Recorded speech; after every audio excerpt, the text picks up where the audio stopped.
Hello everyone, আসসালামু আলাইকুম। কেমন আছেন সবাই? আই হোপ সবাই অনেক বেশি ভালো আছেন। আলহামদুলিল্লাহ আমরাও অনেক অনেক ভালো আছি। আজ আপনাদের জন্য নতুন আরও একটি রেসিপি নিয়ে চলে এলাম।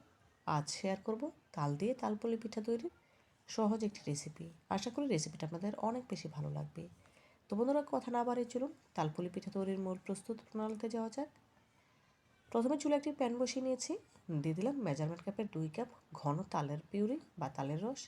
তার সাথে অ্যাড করে দিয়েছি পরিমাণ মতো লবণ। এখন নেড়েচেড়ে তালের রসে বলক তুলে নিতে হবে। দেখুন বলক চলে এসেছে। এখন এর সাথে অ্যাড করে দেব মেজারমেন্ট কাপের 1 কাপ শুকনো আতপ চালের গুঁড়া। এখানে আমি শুকনো আতপ চালের গুঁড়া দিয়েছি, তবে আপনারা চাইলে ভেজাটাও দিতে পারেন, কোনো অসুবিধা নেই। দিয়ে দিলাম 1 কাপ ময়দা। এখন নেড়েচেড়ে খুব ভালোভাবে মিশিয়ে নেব। দেখুন খুব ভালোভাবে নেড়ে মিশিয়ে নিয়েছি।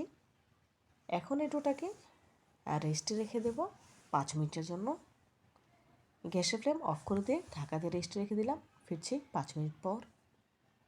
5 মিনিট পর ফিরে এলাম। এখন চুলা থেকে নামিয়ে নেব। পুলি পিঠা তৈরির জন্য এখন পুর তৈরি করে নেব। চুলা একটি প্যান বসিয়ে নিয়েছি। দিয়ে দিলাম মেজারমেন্ট কাপের 2 কাপ কোরানো নারকেল, হাফ কাপ চিনি, স্বাদ মতো লবণ, হাফ কাপ দেব ঘন তালের রস।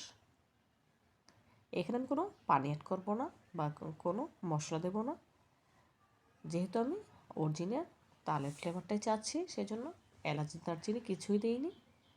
এখন নেড়েচেড়ে পুরটা রেডি করে নিতে হবে। দেখুন চিনিটা গলার পর কিন্তু অনেকটাই নরম হয়ে এসেছে। অনবরত নেড়েচেড়ে নারকেলের পুরটাকে একদম শুকনো করে নিতে হবে। দেখুন এই পর্যায়ে পুরের কালার কিন্তু অনেকটাই চেঞ্জ হয়ে এসেছে, একদম শুকনো শুকনো হয়ে গিয়েছে। এখন চুলা থেকে নামিয়ে নেব। এদিকে যে ডোটা আমি আগে থেকে রেডি করে রেখেছিলাম সেটা এখন কিছুটা ঠান্ডা হয়ে এসেছে, পুরোপুরি ঠান্ডা হয়নি। কিছুটা ঠান্ডা হতে হতে এই ডোটাকে খুব ভালোভাবে মেখে মসৃণ দই পরিণত করে নিতে হবে। দেখুন খুব ভালোভাবে মসৃণ ডো তৈরি করে নিয়েছি। দেখেই বুঝতে পারছেন কতটা মসৃণ হয়েছে। এখন এখান থেকে অল্প অল্প ডো নিয়ে পুলি পিঠার জন্য রুটি তৈরি করে নেব। আমি এই রুটিগুলো বেলে দিয়ে বেলবো না। দেখুন দু হাতে ডলে প্রথমে গোল করে নিচ্ছি বলের মতো, তারপরে আঙ্গুল দিয়ে চেপে চেপে একদম বাটির মতো করে নিচ্ছি। দেখে বুঝতে পারছেন আমি কিভাবে করে নিয়েছি। আগে থেকে যে পুরটা আমি তৈরি করে রেখেছিলাম সেটা এখন ঠান্ডা হয়ে গিয়েছে। এখন রুটির দুই সাইড থেকে বন্ধ করে দিচ্ছি।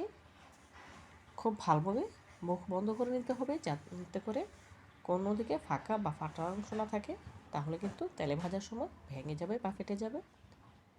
দেখুন এখন সাইড থেকে ডিজাইন করে নিচ্ছি। আমি কিভাবে করে ডিজাইন করে নিচ্ছি দেখেই বুঝে নিতে হবে, বলো বোঝানোর কিছু নেই। একটি পিঠা তৈরি হয়ে গিয়েছে। আপনাদের বোঝার সুবিধার্থে আরও একটি পিঠা ডিজাইন করে দেখাচ্ছি। প্রথমে দুই সাইড থেকে মুখ বন্ধ করে নিতে হবে।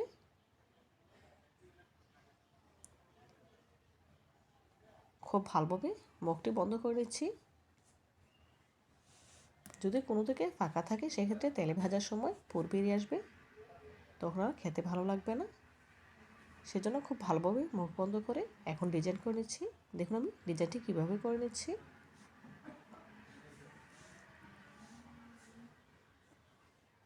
আরও একটি পিঠা তৈরি হয়ে গেল। দেখুন খুব সুন্দর করে ডিজাইনটি করে নিয়েছি। একই প্রসেসে সবগুলো পিঠা আমার তৈরি হয়ে গিয়েছে। এখন ভেজে নেওয়ার পালা। ভেজে নেওয়ার জন্য চুলা একটি প্যানে পর্যাপ্ত পরিমাণে তেল দিয়ে গরম করে নিয়েছি। এখন এক এক করে পিঠা ছেড়ে দিচ্ছি ভেজে নেওয়ার জন্য। গ্যাসের ফ্লেম মিডিয়াম হিটে রেখে পিঠাগুলো ভেজে নেব।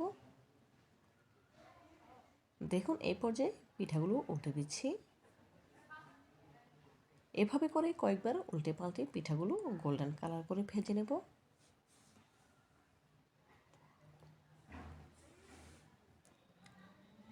আবারও উল্টে নিচ্ছি।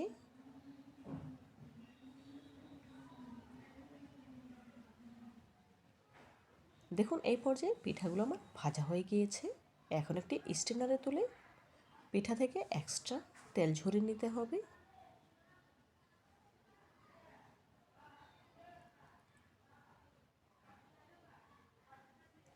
পিঠাগুলো আমার ভাজা হয়ে গিয়েছে। একই প্রসেসে সবগুলো পিঠা ভেজে নিয়েছি। মাশাআল্লাহ, তালপুরি পিঠার ফাইনাল লুক দেখুন। দেখতে কতটা সুন্দর এবং লোভনীয় লাগছে। দেখতে যতটা সুন্দর হয়েছে, খেতে তার থেকেও অনেক অনেক বেশি মজাদার। আপনারা একবার হলো আমার রেসিপিটি ফলো করে এভাবে তালপুরি পিঠা তৈরি করে খেয়ে দেখবেন, ইনশাআল্লাহ অনেক বেশি ভালো লাগবে। তো বন্ধুরা, আজকের মতো বিদায় নিচ্ছি। আল্লাহ হাফেজ।